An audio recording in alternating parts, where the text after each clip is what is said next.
before we end, we will pray over yung ating mga leaders. So, good morning, brothers and sisters. Good morning. Everyone, CFC Iloilo, always alive and strong. Good morning. Amen. Good morning. Sabi naman ni Brad Tony, Okay si Brad Ile. Bugnaw yung kamukha. nandito tayo. Pag-init man o bumang. Brad Ile Barrios.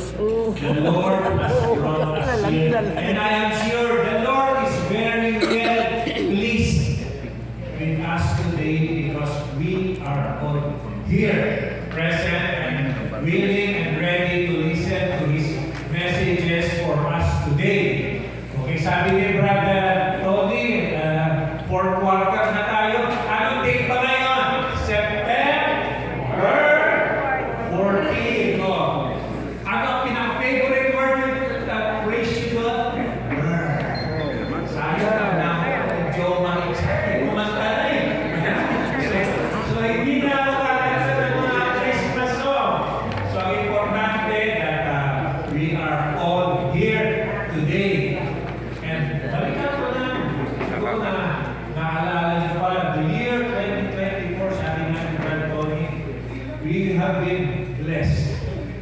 Hindi tayo boastful. We have been blessed that Iloilo has been chosen as the venue of many activities.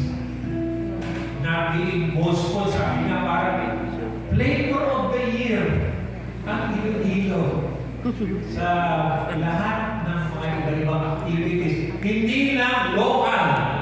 Yung CLP, International pa. CG, chapter assemblies, sector assemblies, kundi national. Ano ba yung national dito? More or less yung One Visayas TWR. Hindi lang from Iloilo, the whole Visayas, and we had visitors from Manila.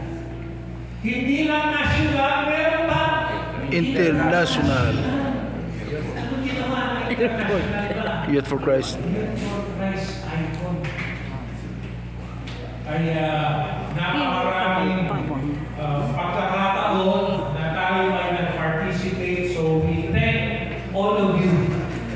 Even yung mga YDs mo, pasalamat din kami na for all of your support sa lahat ng mga activities natin for the year.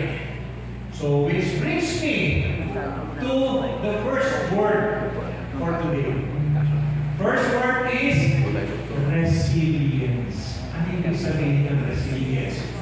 Positive attitude or ability to adapt and to recover.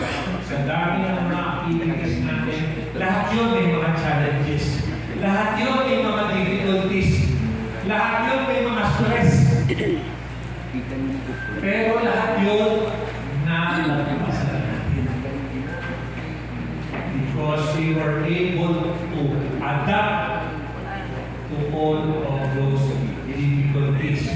So yung resilience, sinabi naman natin sa mga ibang leaders natin, kami taga-Iloilo, we are always happy and we welcome everybody who would like to come to Iloilo for their events.